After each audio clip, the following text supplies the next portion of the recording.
Yeah, buenas tardes, ¿cómo están todos? ¿Cómo estás, Lilian? Hola, bien, gracias. ¿Tú? ¿Sí me escuchas? Bien, bien, bien. ¿Sí escuchas? Sí, Ok. sí, ¿tú también o no? Sí, como que se tarda un poquito en llegarme tu audio, pero sí escucho bien.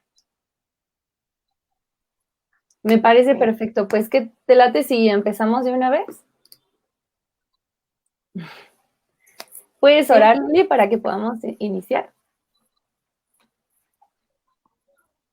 vale. Dios bendito que estás en el cielo, te agradecemos grandemente la oportunidad que tú nos das, Padre, de estar un miércoles más, Señor, aquí. Gracias porque has guardado nuestra vida, porque nos das esta oportunidad de escuchar una vez más, Señora, esta información que tú tienes, Señor, para nosotros, para conocerla, para aprender de ti, para aprender de tu palabra. Te ruego, Señor, que tú la guardes en nuestra mente, en nuestro corazón, que no solo sea conocimiento nuevo, sino que sea conocimiento con el cual nosotros podamos dar razón de la fe en la cual hemos creído. En tus manos está la vida de Karen, mi vida y cada uno de los que nos escuchan. Ponemos en tus manos, Señor, esto que en este momento vamos a compartir. En el nombre de tu Hijo Jesús. Amén. Amén. Muy bien. Pues, ¿te late si arrancamos de una vez? Ok. Sí, ya. En semanas pasadas abordamos acerca de la prueba bibliográfica. Dijimos que ya íbamos a abordar el tema de la evidencia interna y la evidencia externa de este estudio que estamos viendo. Entonces, vamos a iniciar con la prueba de la evidencia interna, que a mí me apasiona muchísimo este tema porque en verdad la veracidad de la palabra es innegable. Entonces, vamos a ver qué es la prueba de la evidencia interna. A ver, aguántenme. Ahí estamos. Ok, la prueba bibliográfica, que fue lo que hablamos en semanas pasadas, lo de los rollos del Mar Muerto y todo lo que vimos del Antiguo Testamento y del Nuevo Testamento, solo determina que el texto que tenemos ahora es el que se escribió en el principio. Ya vimos cómo podemos tener la seguridad de que el texto que ahora nosotros tenemos es el que se escribió originalmente. ¿Por qué? Hablamos acerca de los talmudistas, de los masoretas, de los escribas y todo este riguroso sistema que tenían para transcribir las obras literarias.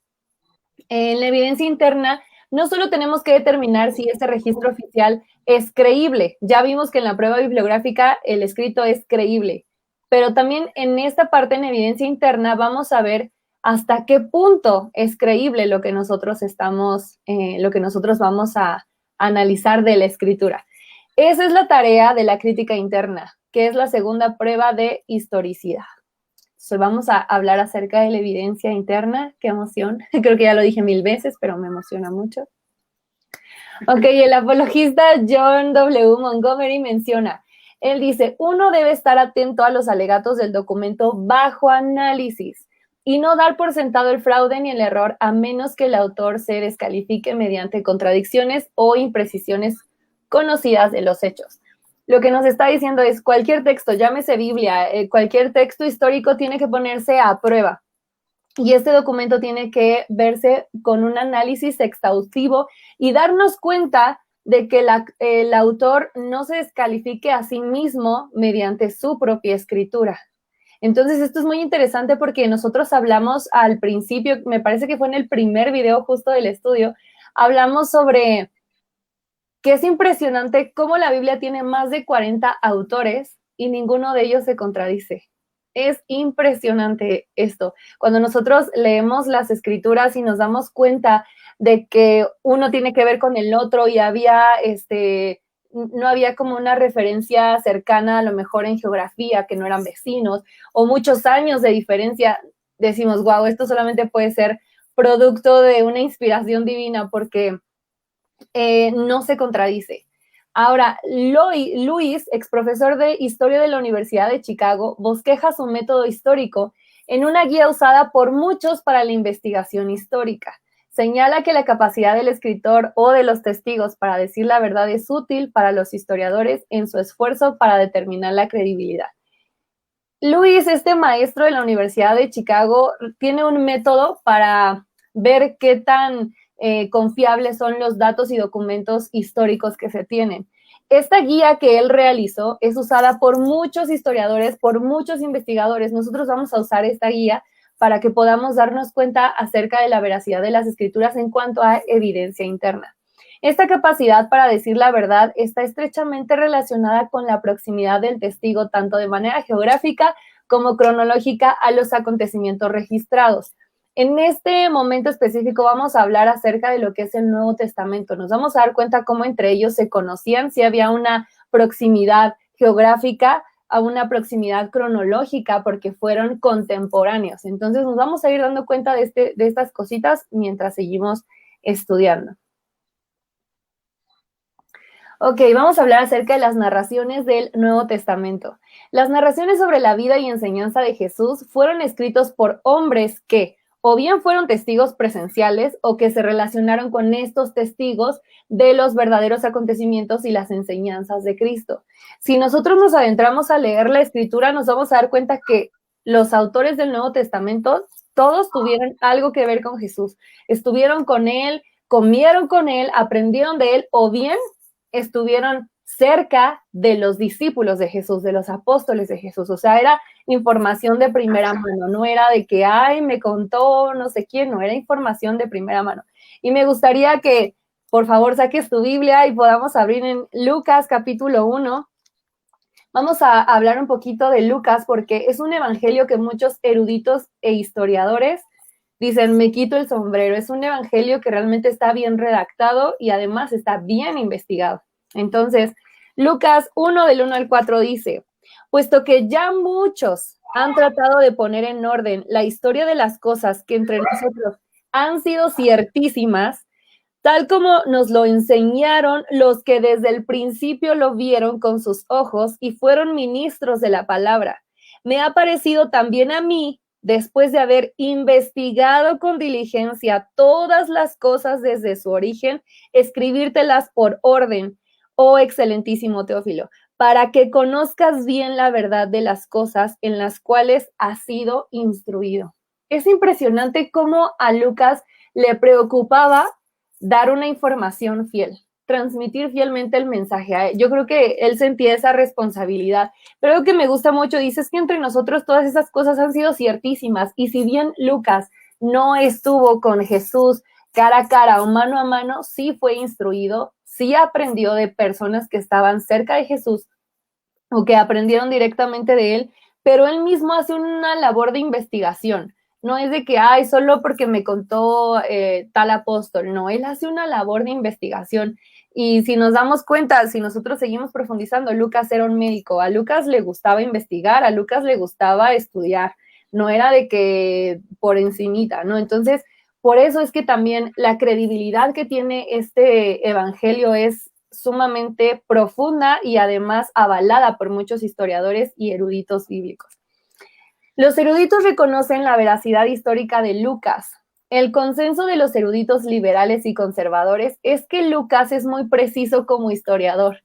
Me gusta mucho porque a lo mejor Lucas ni siquiera se imaginó que en algún momento de su vida iban a estar analizando lo que él escribió o que él decía, no, pues yo soy médico y hasta ahí, pero ahora es reconocido como un gran historiador por la labor de investigación que hizo. Y esto lo explica John McCrae, profesor del Nuevo Testamento y Arqueología en el Wheaton College. Igual todos los nombres que vamos a estar poniendo estaría bueno que ustedes los estudiaran porque nosotros tenemos los datos, pero pues no se los vamos a dar todos aquí. Entonces lo más padre es que ustedes puedan anotar y lo puedan estudiar en su casa y digan, a ver si es cierto esto que me están contando. Ok, Lucas no es el único escritor bíblico preocupado por la exactitud de la información. Todos los discípulos, todos los apóstoles, todos los que formaron parte de alguna manera de este movimiento que estaba surgiendo en aquel entonces y que hasta nuestros días es uno de los movimientos más importantes porque es Cristo, es Dios mismo en nuestras vidas. Lucas no era el único interesado, todos estaban interesados en transmitir fielmente la palabra y en enseñar cosas que habían sido ciertísimas y verídicas. Entonces yo quisiera que analizáramos cada una de estas lecturas. No son porciones extensas, son solo versículos, entonces les voy a invitar a que vayan conmigo a Segunda de Pedro, a la segunda carta de Pedro, capítulo 1, versículo 16. Ahí coméntenme si tienen su Biblia a la mano, si están tomando apuntes. Yo que ustedes toman apuntes porque hay lugares. Yeah, muy bien, Lilian.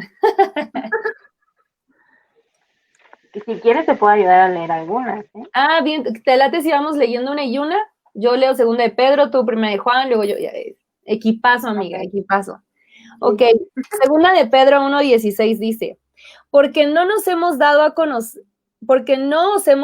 conocer el poder y la venida de nuestro Señor Jesucristo siguiendo fábulas artificiosas, sino como habiendo visto con nuestros propios ojos su majestad. Pedro, una persona testaruda, era un pescador. Si nosotros comparáramos las profesiones de Lucas y de Pablo en la actualidad vendrían siendo como una carrera técnica y una licenciatura, por así decirlo.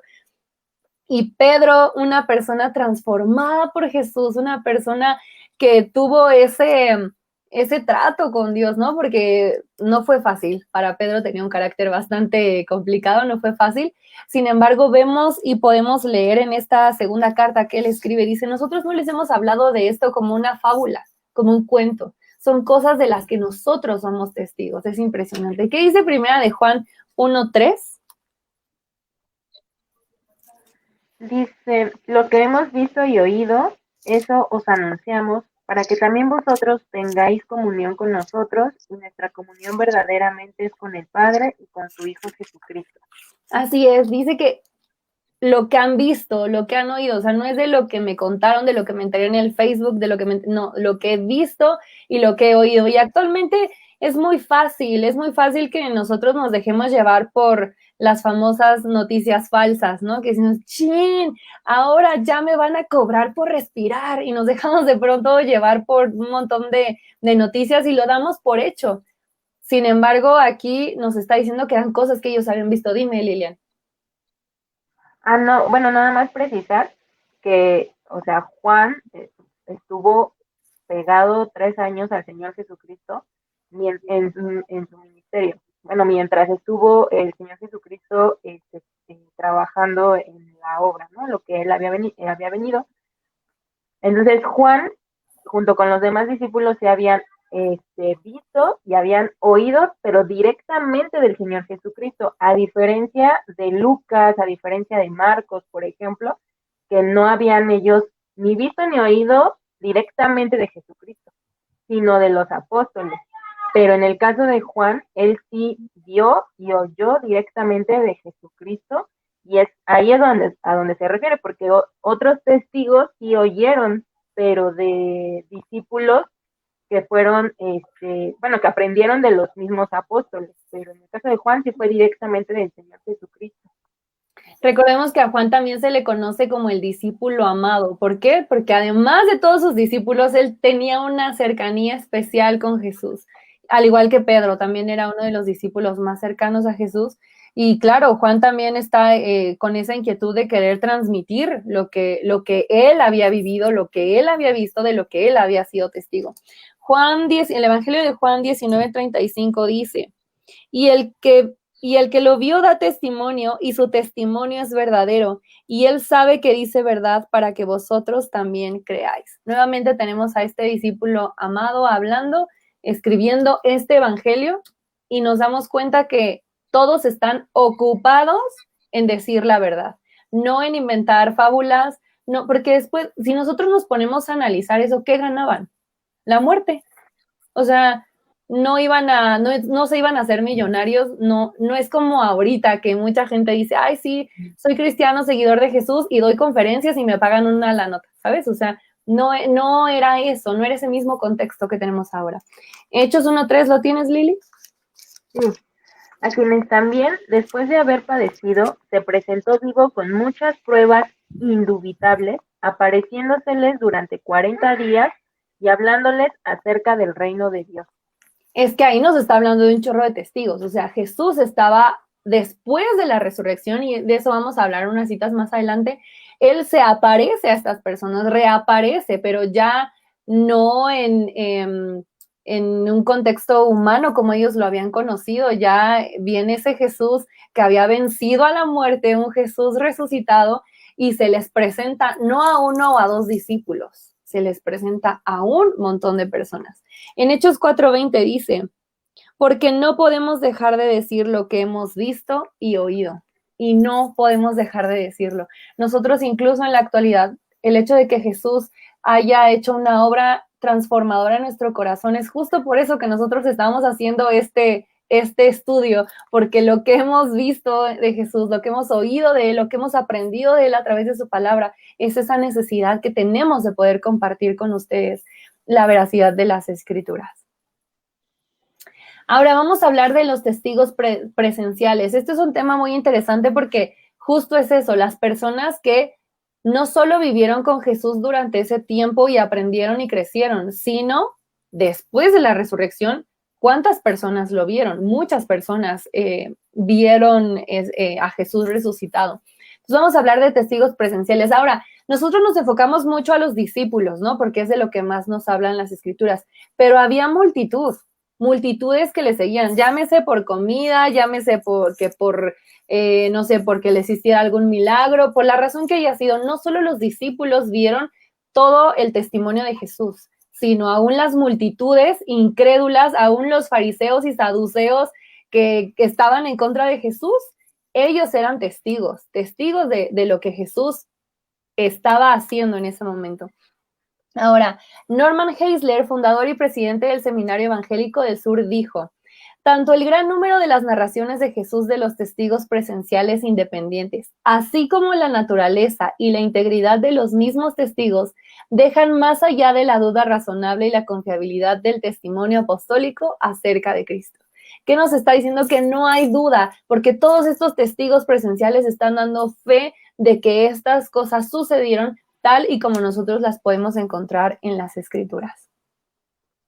Ahora, los apóstoles apelaron a un conocimiento común. Yo no sé, pero a mí esta parte, cómo me apasiona, siempre que llego a este punto me gusta mucho compartirlo porque este conocimiento en común no solo es de los que están a favor de Jesús, sino aún a los que están en contra de lo que Jesús representa.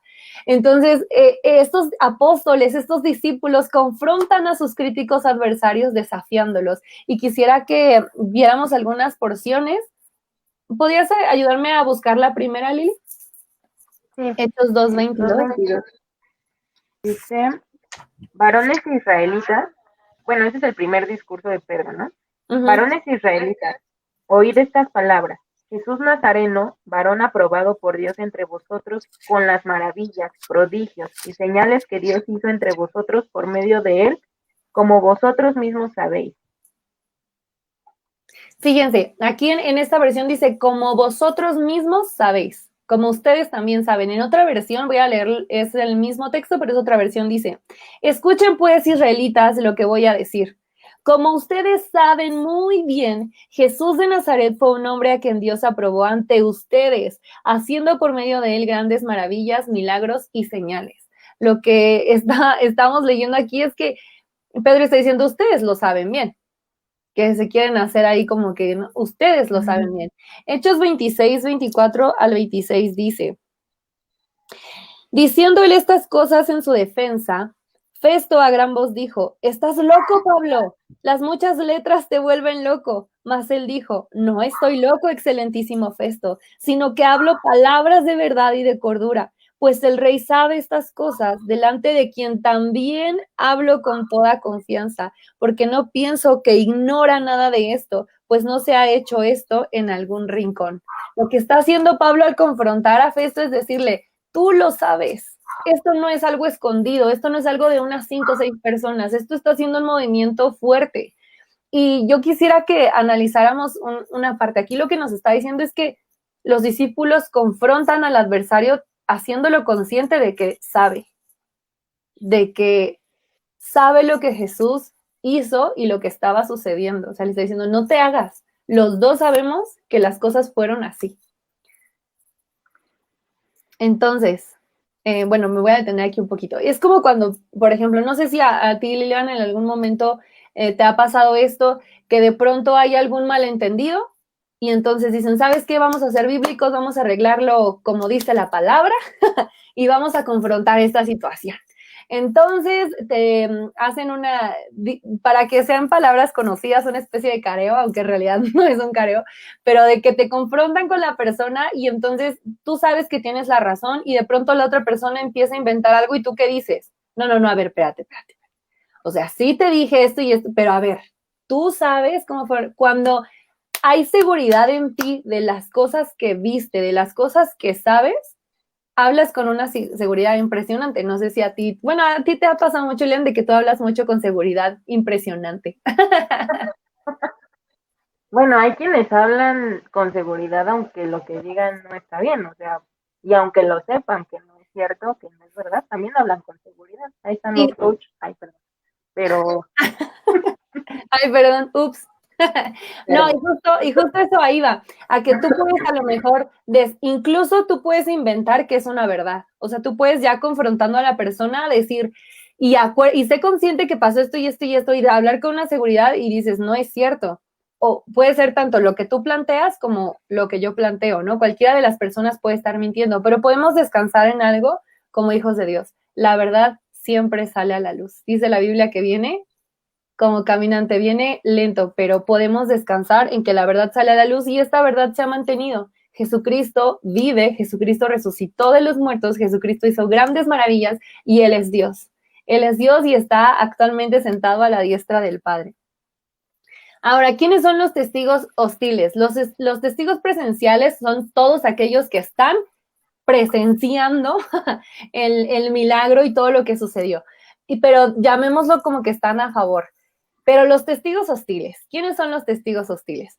Los discípulos no podían permitirse el riesgo de las inexactitudes. Uno de los puntos fuertes en la predicación apostólica original es la confiada apelación de los oyentes. Ellos no solo dijeron, nosotros somos testigos de los acontecimientos, sino también, como ustedes saben bien, que eran algunas de las citas que ahorita leíamos, ellos decían, es que tú lo sabes bien, tú lo viste también, o tú lo escuchaste también, o no es un secreto, tú conoces de esto. Si hubiera existido cualquier tendencia a apartarse de los hechos respecto a cualquier documento, la posible presencia de los testigos hostiles hubiera servido como un correctivo mayor. Y claro, si tú tienes la oportunidad de quebrar un argumento, lo vas a hacer porque el ser humano así es, porque cuando nosotros nos creemos en alguna verdad, la defendemos hasta más no poder, estamos de acuerdo. Y tanta gente que estaba en contra de Jesús, ¿ustedes creen que no hubieran perdido la oportunidad de desacreditar el asunto? Por supuesto que no. Si se hubieran visto con esa oportunidad de decir, ahora es cuando, lo hubieran hecho. Y de hecho la Biblia nos habla de eso, ahorita vamos a leer una cita. Ahora, Lawrence McGinley, no sé si se pronuncia así, dice, los testigos de los hechos en cuestión todavía estaban vivos cuando se formó por completo la tradición. Y entre esos testigos presenciales estaban los enemigos acérrimos del nuevo movimiento religioso. Entonces, justo lo que nos enseñaba Lilian la vez pasada es que esta recopilación de información se da cuando estos testigos presenciales todavía vivían, cuando toda esta gente que estaba predicando este nuevo movimiento religioso, el verdadero evangelio de Cristo, todavía estaban con vida. Entonces, todos estos, los testigos de los hechos en cuestión estaban vivos cuando esto se formó. Y es impresionante porque también podemos descansar en eso, que era justo lo que tú nos hablabas en semanas anteriores. Y haciendo alusión a lo que ahorita hablábamos, me gustaría que fuéramos a Mateo 28.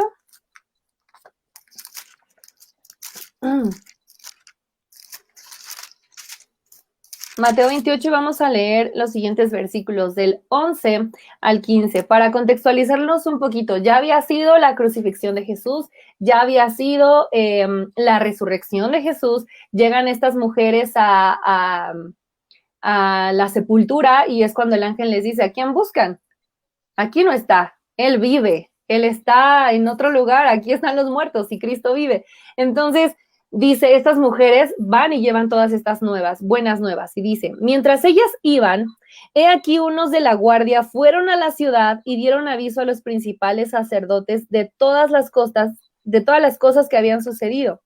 Y reunidos con los ancianos y habido consejo, dieron mucho dinero a los soldados, diciendo, decid vosotros, sus discípulos vinieron de noche y lo hurtaron estando nosotros dormidos. Y si esto lo oyera el gobernador, nosotros le persuadiremos y os pondremos a salvo. Y ellos, tomando el dinero, hicieron como se les había instruido. Este dicho se ha divulgado entre los judíos hasta el día de hoy. ¿Qué nos deja ver la palabra? Que sí vieron la oportunidad de decir, esto lo vamos a desmoronar, y lo aprovecharon. Y dieron mucho dinero para que esto no se propagara, para que dijeran, no, sí, lo que pasa es que nos echamos un sueñito y ellos aprovecharon. Y cuando, no vamos a profundizar ahorita tanto, pero cuando nosotros conocemos cómo eran las tumbas, cómo era la guardia que le pusieron a Jesús, porque no le pusieron a soldados primerizos, le pusieron a personas altamente preparadas, y aparte, mover la piedra de esta tumba no es como que te gusta cargar una llanta pesada, que es algo, no, estamos hablando de muchísimo peso. Entonces, era ¿cómo decirlo? Iba a ser un rumor que tarde o temprano, como la verdad siempre sale a la luz, se iba a desmoronar. Y me da mucha risa porque Caifás, que era el importante en ese entonces entre los sacerdotes y los ancianos, les dice, ustedes no se preocupen, si se enteran, nosotros los vamos a poner a salvo, pero ustedes corran este rumor. Y ellos, todos estos soldados, reciben este dinero. Entonces, podemos darnos cuenta que aún la misma palabra nos muestra cómo la gente intentó terminar con eso. Las personas quisieron terminar con esta historia que cambiaría el mundo, con esta verdad absoluta que es Cristo Jesús.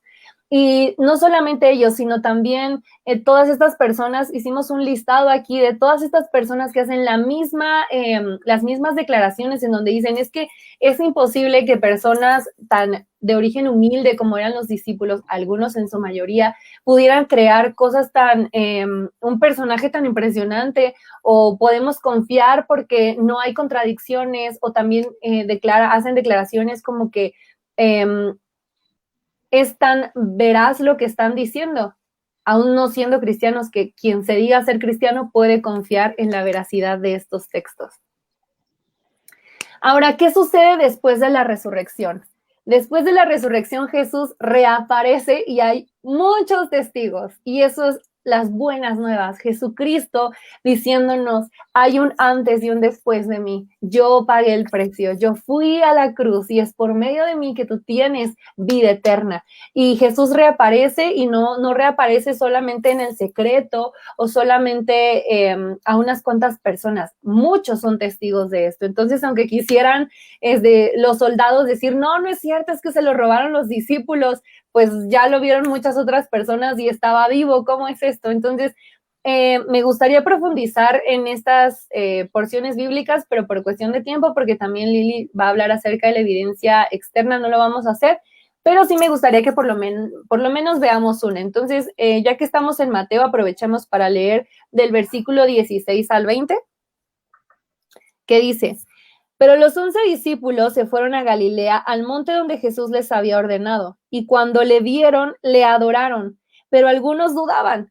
Y Jesús se acercó y les habló diciendo, toda potestad me es dada en el cielo y en la tierra, por tanto, id y haced discípulos a todas las naciones, bautizándolos en el nombre del Padre, y del Hijo, y del Espíritu Santo, enseñándoles que guarden todas las cosas que os he mandado, y aquí yo estoy con vosotros todos los días, hasta el fin del mundo.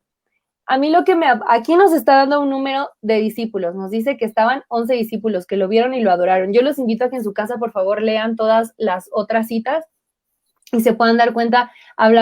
También se apareció con los caminantes de Maús. De verdad, yo los invito a que puedan leer todas las citas en su casa, pero a mí lo que me impresiona es que adoraron a Jesús. No. Si hubiera sido un ángel, porque de pronto también decían que no, que era un ángel, no, si hubiera sido un ángel no hubiera permitido que la adoración fuera para él, porque la adoración solamente es para Dios, Jesucristo es Dios. Entonces, algo que me gusta mucho también es que todavía Jesús se da el tiempo de decirles, oigan, yo soy.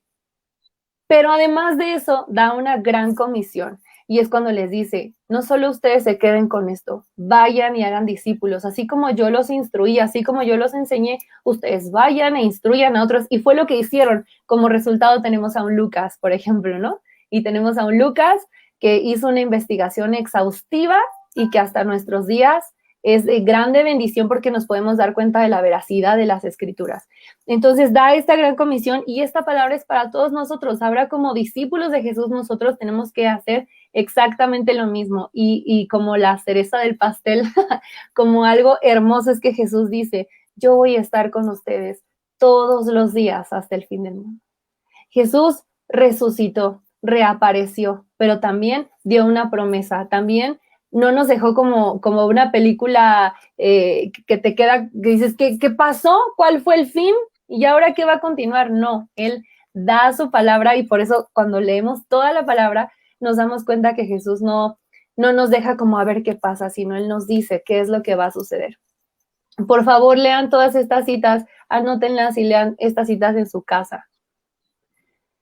Ahora, antes de terminar, quisiera mencionar una declaración que hace el historiador Will Durant, en donde dice que unos pocos y sencillos hombres hayan inventado una personalidad tan poderosa y atractiva, tan sublime y ética, y tan inspiradora de una visión de hermandad humana, sería un milagro mucho más increíble que cualquiera registrado en los evangelios. Y es que es verdad, porque nosotros como simples mortales somos incapaces de diseñar algo como lo hizo Jesús. La manera en la que Él nos vino a enseñar, nos trajo el reino, como Él abrió nuestros ojos. Nadie de nosotros humanamente hubiera podido diseñar un personaje como lo es Jesús, con la personalidad de Jesús. O sea, humanamente estamos imposibilitados para crear un personaje con tal personalidad. O sea, lo más que hemos podido hacer como seres humanos, y no yo, las otras mentes, han sido superhéroes, ¿no? Y cada superhéroe tiene su talón de Aquiles. Es para lo más que podemos aspirar, porque nosotros como seres humanos somos de mente fina, de mente corta, a comparación de todo lo que es nuestro Dios. Entonces, me gusta mucho porque dice, hubiera sido un milagro más grande que estos discípulos y apóstoles hubieran creado un personaje con la personalidad de Jesús tan atractivo. Y si no hubiera sido, si Jesús fuera una ficción, yo creo que no habría quien muriera por él de la manera en la que lo ha hecho. Solo Jesús ha sido capaz de dividir la historia en un antes y un después. Y no solo para los que aceptamos la salvación y el regalo de Cristo Jesús, sino de toda la humanidad. De toda la humanidad, les guste o no, Jesucristo dividió la historia. Y ahora sí, vámonos con Lilian. Me tardé media hora, amiga. Media hora, te batí. Ok, bueno, voy a tratar de usar la media hora restante. Bueno, antes de dar continuidad a lo de la evidencia externa, quiero aclarar que la semana pasada o antepasada, no recuerdo, nada más creo que surgieron como ahí una confusión o duda respecto a una de las, la tabla que utilicé respecto a la literatura que manejé para decir, hacer comparaciones entre obras de autores conocidos y los escritos del Nuevo Testamento. Creo que en una dije 100 años y en otra que se había escrito en un periodo de 100 años y en otra antes de finalizar el primer siglo. Tanto en la diapositiva, en una de las diapositivas como en la tabla, dice lo mismo, que, bueno, pongo que se escribieron antes de finalizar el primer siglo. Igual lo dije porque estaba nerviosa, fueron 100 años, pero fue antes de finalizar el primer siglo. Esa es lo que quería nada más que Aclarar. aclararlo para que no haya confusión alguna. Entonces, Igual de todas maneras, perdón, lo que podemos hacer es en la descripción de ese video solamente mencionarlo para que salgan de dudas. Y gracias por escribirnos también haciendo esas preguntas. Sí. Ok. Entonces, prueba de la evidencia externa. Esta es la tercera prueba que se utiliza para dar, para confirmar la confiabilidad de las Sagradas Escrituras. Entonces, con esta evidencia concluimos las pruebas, y yo espero que el tema que viene, bueno, con el que vamos a continuar la semana que viene, pues podamos darle completamente el cierre junto con las pruebas. Entonces, ¿qué es la evidencia externa? Es el material histórico que confirma o niega el testimonio de los propios documentos. En la primera vimos que revisar qué tan certeros o confiables son los documentos que se tienen. En la evidencia interna, como ya lo explicó Karen, es cómo todas esas personas que estaban ahí dan fe, ¿no? De lo que vivieron, de lo que oyeron. Y la tercera es aquel material histórico que no es propio del bíblico, sino que es parte de otras disciplinas y otros materiales que pueden confirmar o negar el testimonio de aquellas personas de las que se revisa en la evidencia interna. Entonces, Luis, que ya también lo mencionaste, este historiador importante, dice, la conformidad o la concordia con otros hechos históricos o científicos a menudo es la prueba de la evidencia decisiva, ya sea de uno o más testigos. ¿Qué busca la evidencia externa?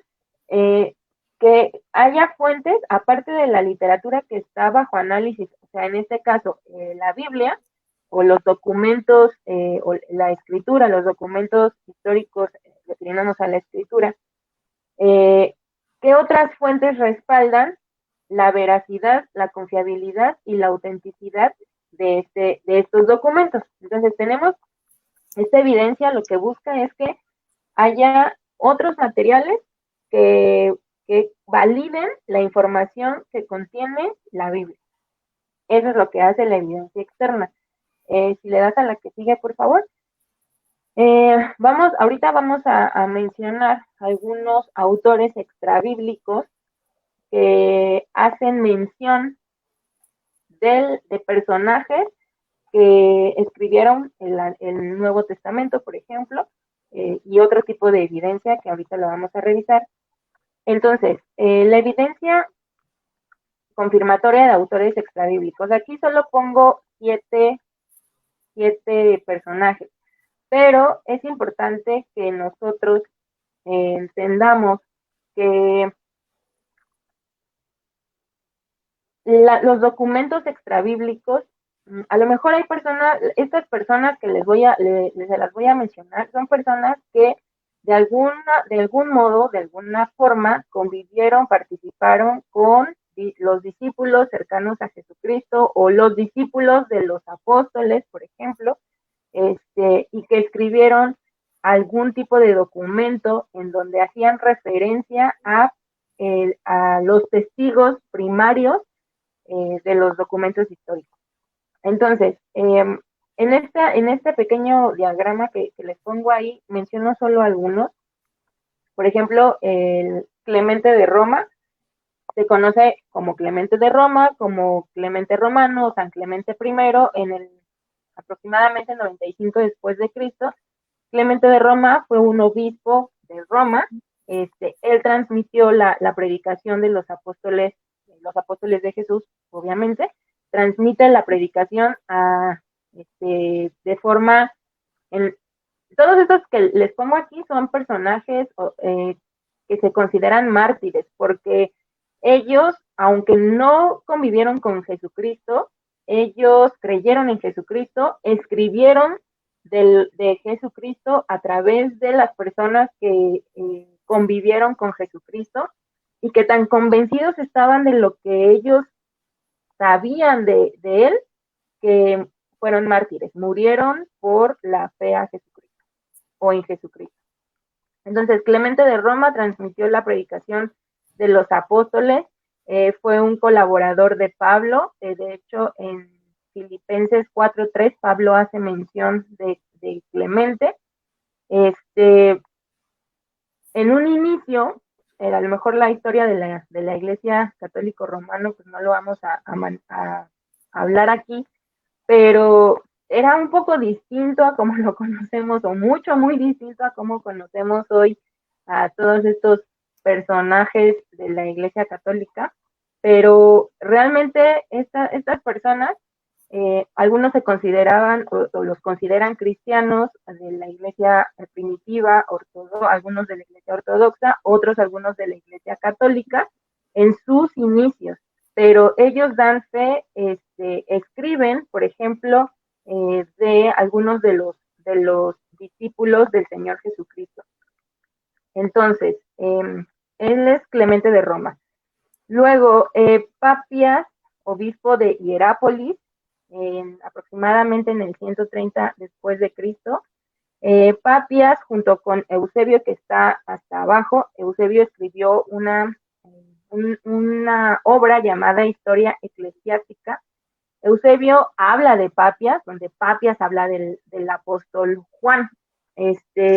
Papias escribió acerca de, no solo del apóstol Juan, sino también escribió acerca de Marcos, escribió acerca de Mateo, escribió acerca de Pedro, sobre lo que ellos escribieron de Jesucristo.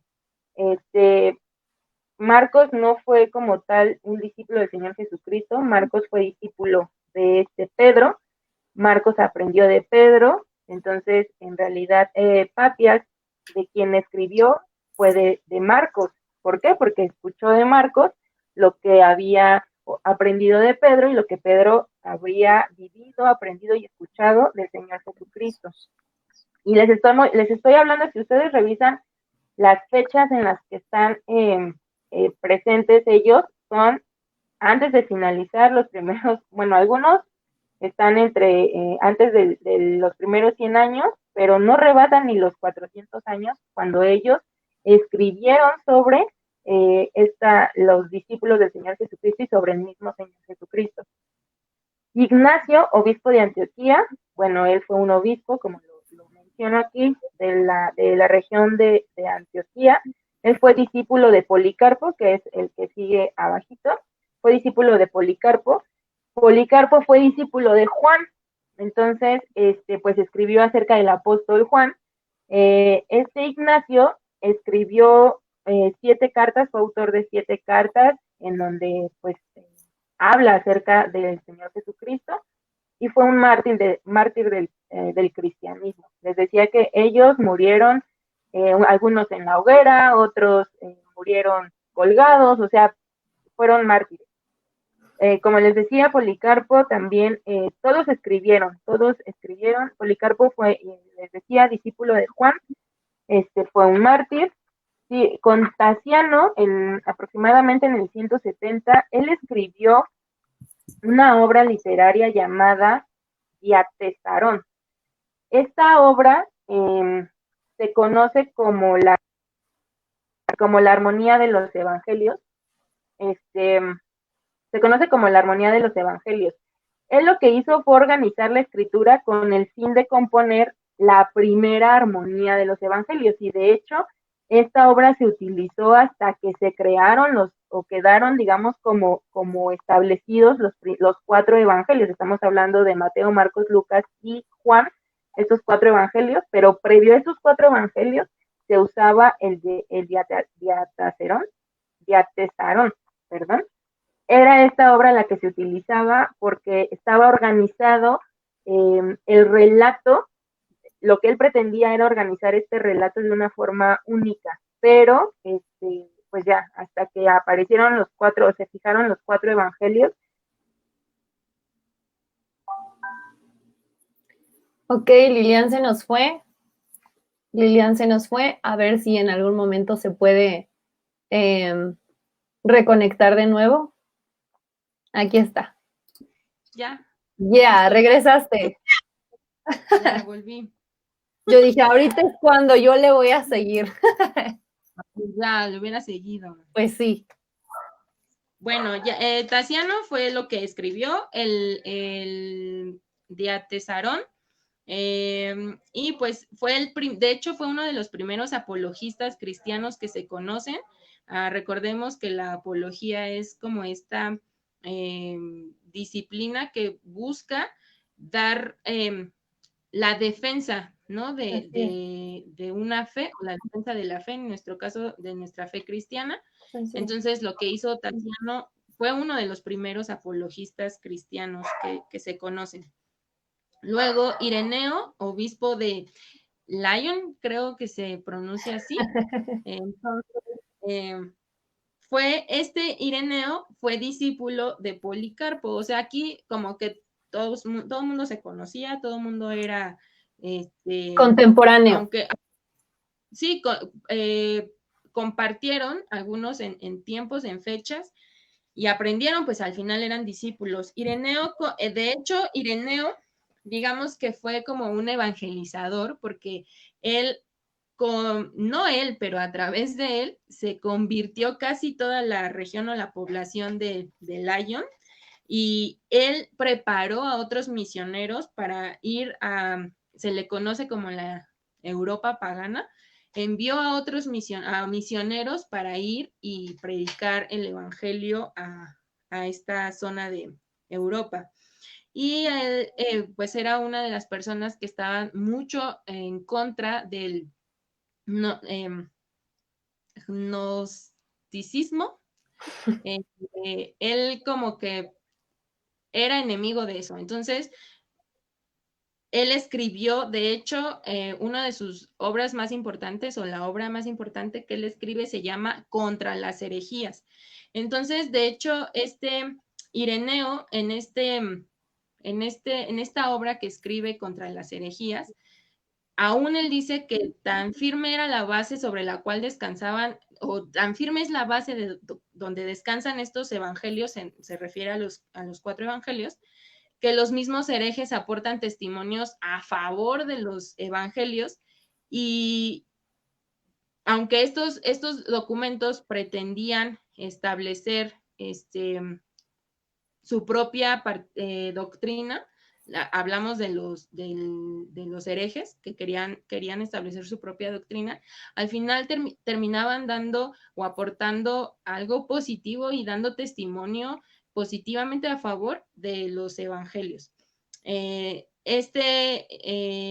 Ireneo decía que los evangelios habían llegado a ser tan axiomáticos en el mundo cristiano que él los menciona como tan importantes como los 4 puntos cardinales.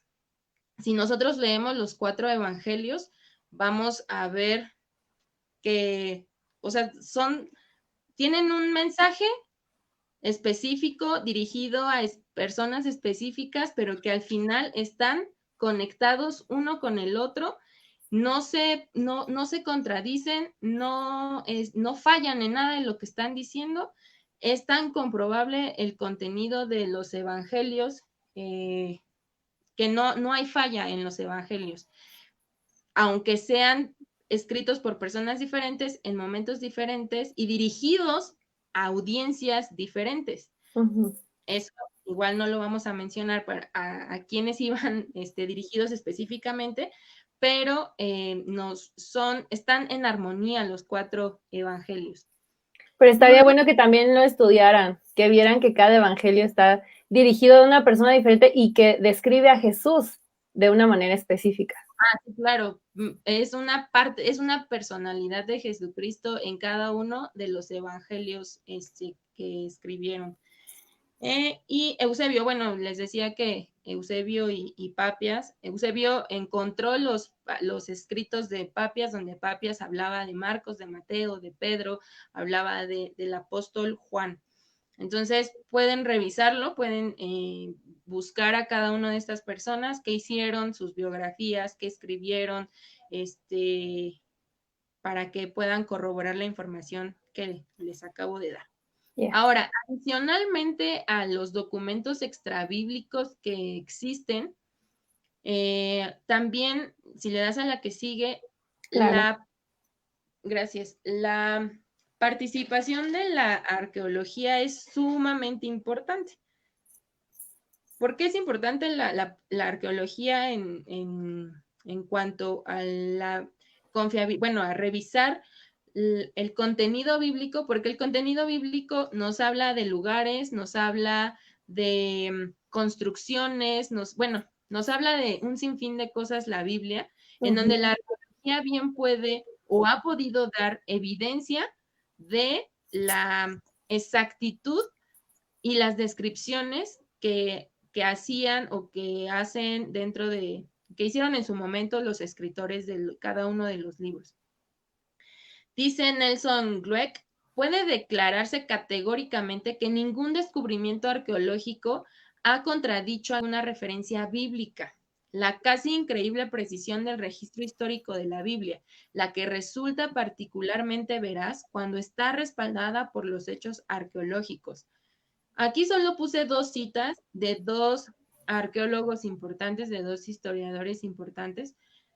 Bueno, ellos son arqueólogos, pero hay mucha evidencia o testimonios de arqueólogos importantes, conocidos, que dan, que ellos explican que la arqueología ha podido dar referencia exacta del contenido bíblico. William F. Albright dice, no puede quedar duda que la arqueología ha confirmado la sustancial historicidad de la tradición del Antiguo Testamento. Por ejemplo, tanto hay evidencia del Antiguo Testamento como hay evidencia del Nuevo Testamento. La arqueología es una de las herramientas, y la podemos ver así o llamar así, que puede corroborar y no contradice absolutamente ninguna referencia bíblica. Entonces, voy a mencionar solo algunos ejemplos del Antiguo Testamento. Hay muchos, pues, la historia bíblica en el Testamento es sumamente vastosa en cuanto a lugares, regiones, personajes, que obviamente la historia, la arqueología, la geografía pueden hablarnos acerca de esto. Y creo que y ya lo había mencionado, pero creo que el ejemplo, la prueba más grande e importante, a mi parecer, ese es el pueblo judío, la nación israelita. Es el personaje, o los personajes, las personas, el pueblo que Dios escogió desde el principio y que se ha permanecido hasta este momento. Y la historia nos da y nos puede confirmar que pues el pueblo de Israel es el mismo pueblo del que nos hablan desde el inicio de las escrituras. Entonces, solo por mencionar algunos ejemplos, tenemos la Torre de Babel.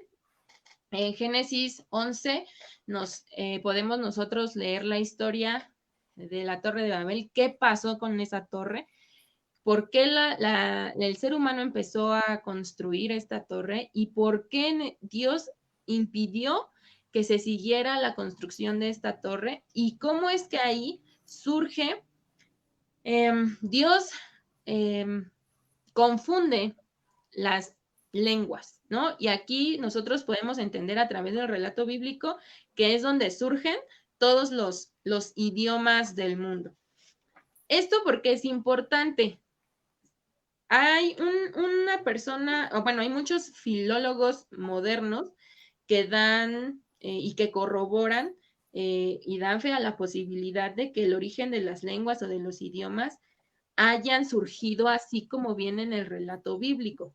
Pero hay en particular un filólogo llamado Alfredo Trambetti.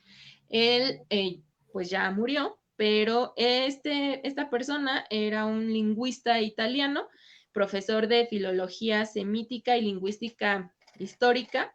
Él es el autor de la teoría de la monogénesis lingüística, y él decía en esta teoría, o de lo que trata esta teoría, es que todas las lenguas del mundo derivan de un único idioma hablado en la prehistoria. Entonces, él desarrolla una teoría respecto a la monogénesis lingüística. Y él habla, sí, que en un momento de la historia todos hablaban el mismo idioma, pero hubo ahí una transformación en la lengua o en los idiomas.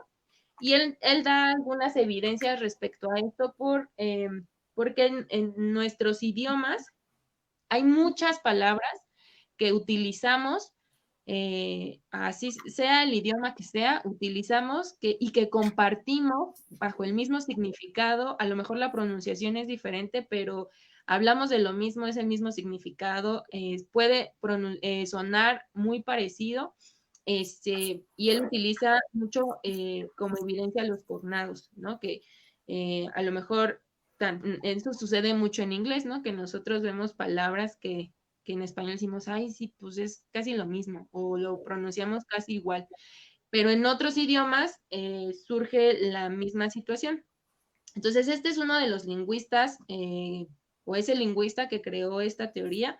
Igual pueden revisarla, checarla, a ver qué es lo que tanto nos dice Alfredo Trombetti.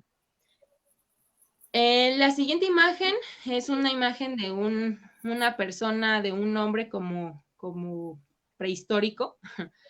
Les llaman óreos. En Génesis 36:20, nosotros vemos cuando hablan de la genealogía de Esaú, habla acerca de los óreos. La palabra o el vocablo hebreo que se utiliza para óreos nos dice que eran cavernícolas o trogloditas. Entonces, las investigaciones que han dado, o lo que han llegado a través de investigaciones respecto a esto, es que se ha pensado que fueron estas personas, los óreos, habitantes de las cavernas. A causa de la similitud o la similaridad entre óreo y la palabra hebrea que se utiliza para caverna. Entonces, se supone que de aquí nace la idea de que vivían en cavernas los primeros hombres, bueno, no los primeros, sino en este tiempo, hablando cuando en la genealogía de Saúl, personas que vivían en las cavernas. Sin embargo, han habido otros descubrimientos que han demostrado que estos personajes, los óreos, formaban parte de un prominente grupo de guerreros que vivían en el cercano oriente en la época patriarcal. ¿Cuál es la época patriarcal? Nosotros la conocemos, los patriarcas, desde Abraham, Isaac, Jacob, ¿no? Sabemos que en la época de los patriarcas se refiere a que este grupo de personas eran unos guerreros que vivían en estas zonas, pero en un inicio se aceptó esta idea de que los óreos vivieron en las cavernas. Digo, hay mucha evidencia también de estos, de los, ay, se me fue la palabra, de estas personas que hacían ¿Pinturas rupestres? jeroglíficos. Ah, ok, ok. Pues lo mismo, pinturas rupestres, ¿no? Que se encuentran en algunas cuevas o cavernas. Otro de los ejemplos que pongo ahí es las excavaciones de Jericó. Esto es muy importante porque entre 1930 y 1936 se dedicaron a hacer excavaciones en esta zona. ¿Por qué? Porque nosotros leemos el relato bíblico en Josué 6:20 de qué fue lo que pasó con las murallas de Jericó, que Dios las tiró, ¿no? Definitivamente fue ahí una obra sobrenatural. Sobrenatural. Pero la arqueología sí lo constata. La arqueología constata que estas murallas existieron y estas murallas fueron derrumbadas. Lo impresionante aquí es que no fueron derrumbadas con armas, fueron derrumbadas por la obediencia del pueblo, ¿no? Al ir y dar vueltas y que al final gritaron y ¡fum! Se derrumbaron, pero pues obviamente sabemos que ahí fue Dios quien hizo esto. Pero aquí en este hallazgo que hicieron, dicen los arqueólogos Lo leeré textualmente, dice, en lo que se refiere al hecho principal, entonces no hay dudas, habla de las murallas de Jericó que se derrumbaron. Los muros cayeron hacia afuera tan completamente que los atacantes pudieron encaramarse a ellos y pasar por encima de sus ruinas hasta el interior de la ciudad. ¿Qué era lo inusitado? El hecho de que los muros de las ciudades no caen hacia afuera, sino que caen hacia adentro. El pueblo de Israel subió luego a la ciudad, cada uno derecho hacia adelante y la tomaron. O sea, los muros se cayeron o se hicieron caer hacia afuera.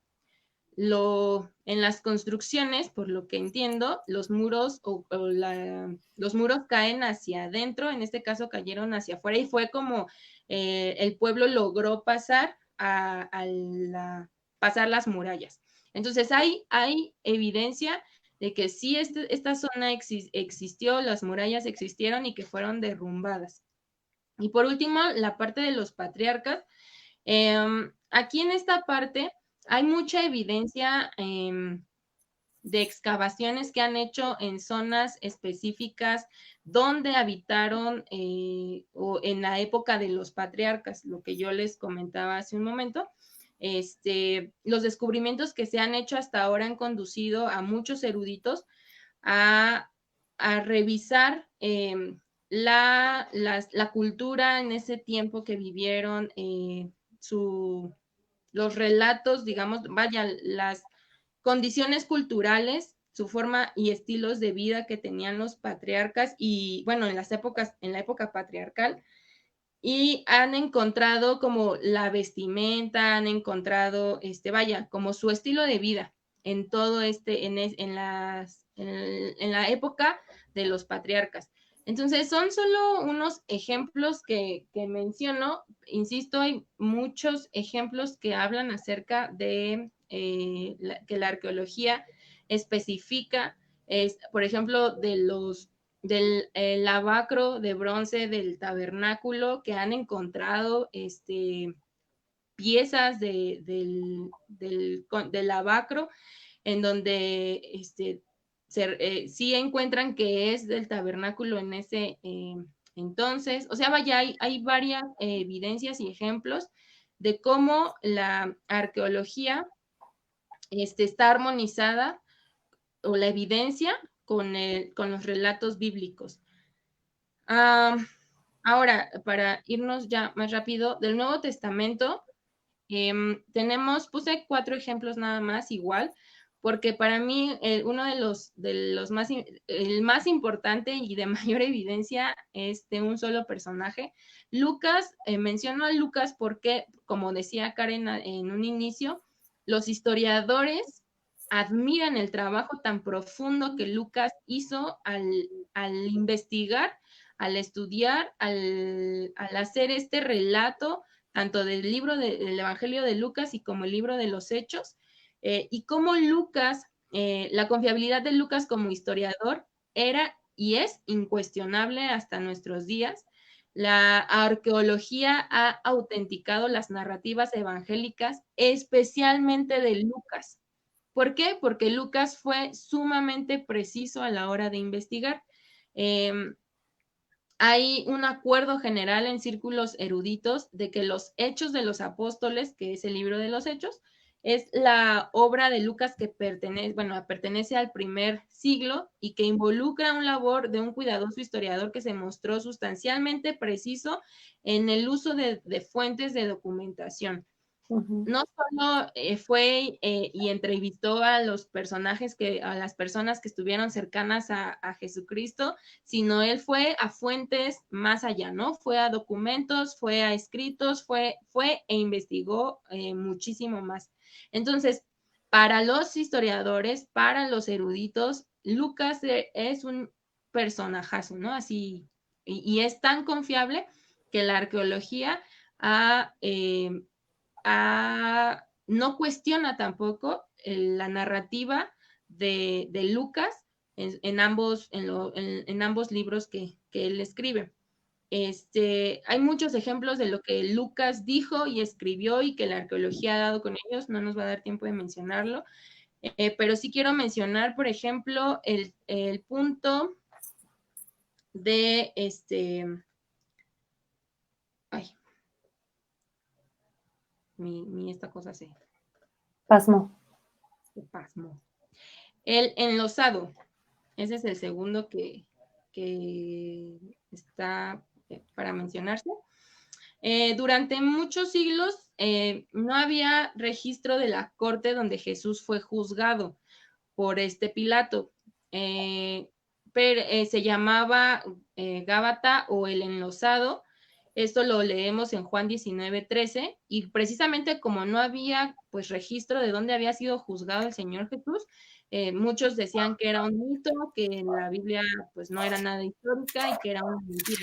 Sin embargo, una obra de un historiador, la arqueología de Palestina, se llama este libro. Sí, esta investigación muestra que fue la corte de la Torre Antonia. La Torre Antonia, que fue el cuartel general militar de Roma en Jerusalén.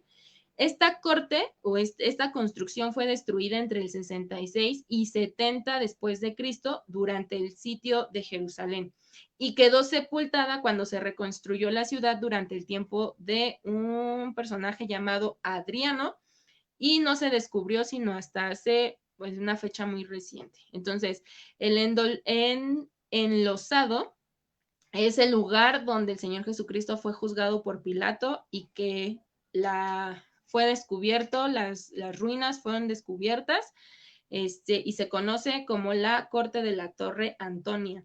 La fuente de Betesda es otro lugar del que no había registro, excepto en el Nuevo Testamento, que sí se habla acerca de la fuente de Betesda, pero ahora sí puede ser identificada con suficiente exactitud en una zona llamada Bezeta o Prado Nuevo en el primer siglo después de Cristo.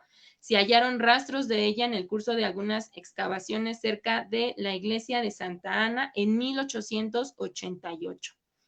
Sí fue mucho tiempo después, pero sí se encontraron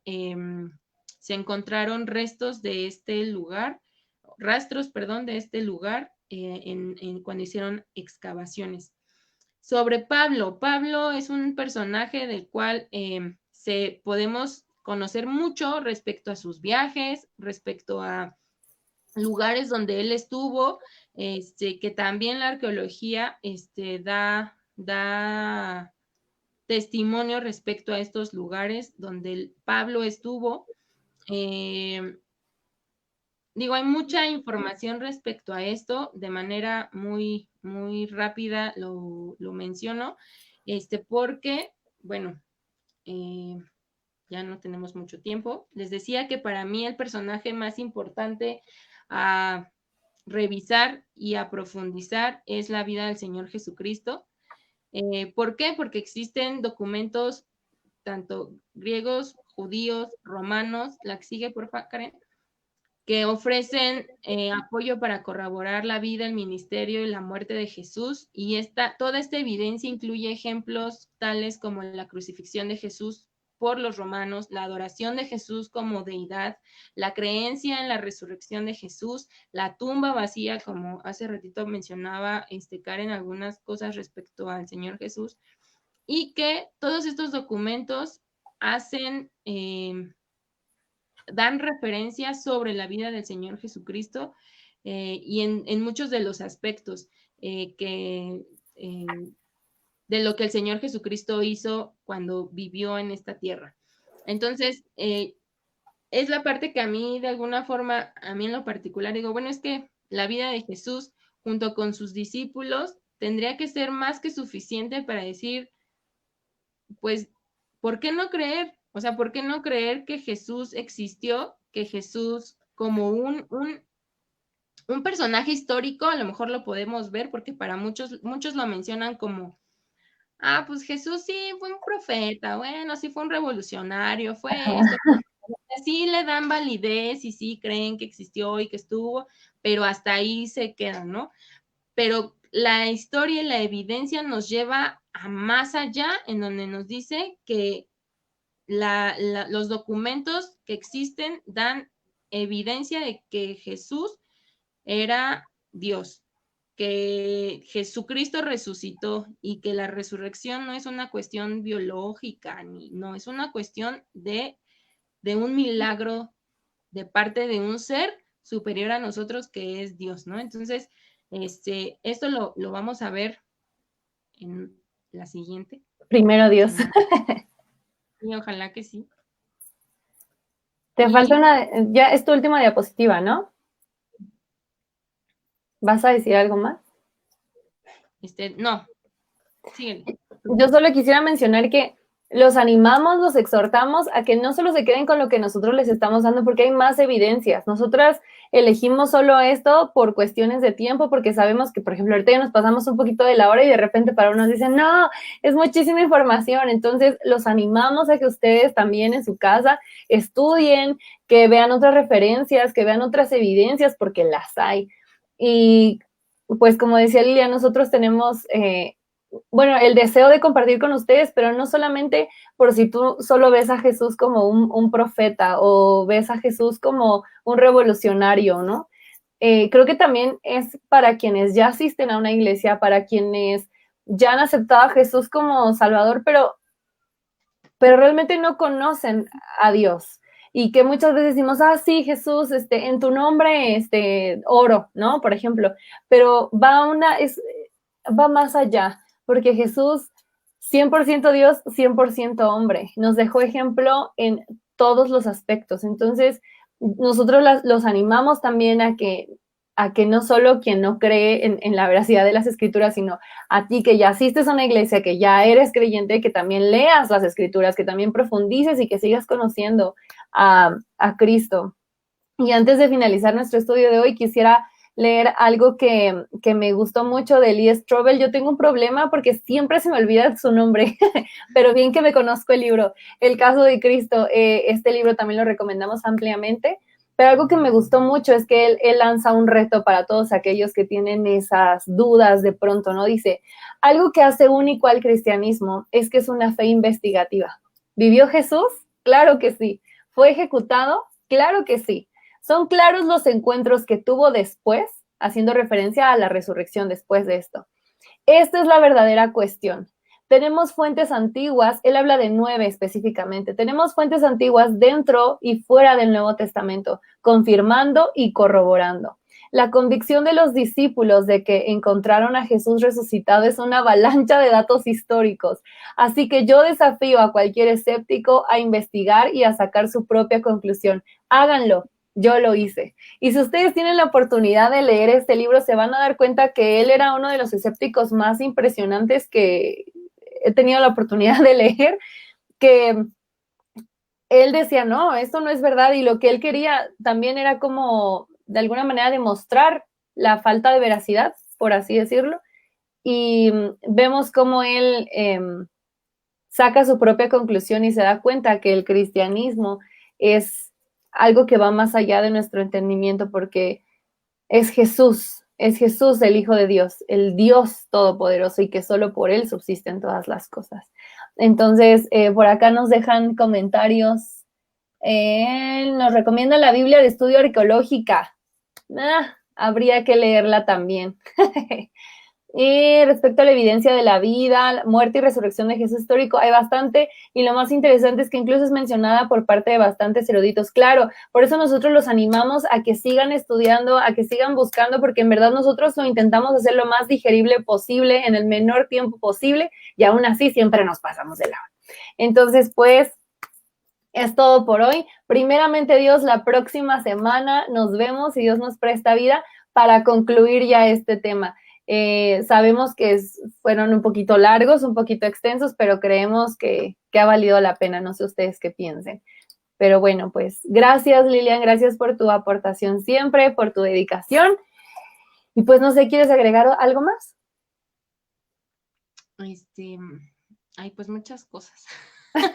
Pero no, yo creo que la siguiente semana, pues, a mí me emociona mucho el tema de la siguiente semana, sí. O hablar de Jesucristo es como algo bien que a mí me gusta mucho, porque aparte disfruto mucho el mirarlo desde la personalidad, a lo mejor por mi mi línea de estudio, pero y por eso me gusta mucho, pero ojalá no se pierdan el tema de la siguiente semana para que pues lo disfrutemos todos. Claro, me preguntan que si puedo dejar el nombre del libro, por favor. Sí, ahorita se los anoto, pero el de Lee Strobel es El caso de Cristo. Que hay muchos más, de verdad, hay un montón de libros que ustedes pueden leer y que nos van a ayudar, van a ampliar su panorama muchísimo, van a ampliar el panorama. Entonces, pues vamos a orar para cerrar nuestro estudio. Les aviso que tal vez el próximo estudio nos tardemos un poquitito más de lo acostumbrado, porque le vamos a meter a lo mejor cosas más intensas. Aunque vamos a intentar hacerlo digerible como siempre. Pero bueno, pues vamos a orar para que ya puedan ir a cenar o a hacer sus otras actividades. Dios Santo, te damos gracias, Señor. Gracias por tu presencia. Gracias, Señor, porque sabemos que así como estás aquí conmigo, estás con Lilian y estás con cada uno de los espectadores, Señor. Gracias. Lo más importante es que tu espíritu hable a cada corazón, que tu espíritu, Señor, sea el que abra nuestro entendimiento. Te rogamos, Señor, que tú despiertes ese interés de todas las personas que lleguen a ver este video, Señor, y todo este estudio. Despierta su interés. Te rogamos, Espíritu Santo, que seas tú el que ponga en ellos el querer como el hacer, el que lo produzca en ellos, Señor, y que no se queden solo con lo que aprendimos aquí, sino que también investiguen, sino que también se empapen de más información, Señor, y que eso ayude a seguir afirmando su fe, porque ese es nuestro deseo. El querer hacer este estudio, Señor, es compartir del Evangelio, es compartir de ese Dios todopoderoso en el que creemos, pero también animar, Señor, a que continuemos afirmando nuestra fe a través del estudio de la palabra, porque podemos confiar en que tu palabra es verdad. Gracias, Señor, por este tiempo en que nos has permitido reunirnos y poder aprender más acerca de la evidencia interna, de la evidencia externa, Señor, y gracias por quién eres tú. Oramos en el nombre de Cristo Jesús. Amén. Muy bien, pues primeramente Dios, nos vemos la próxima semana y pues que tengan bonita noche. Bye, bye. Hasta pronto.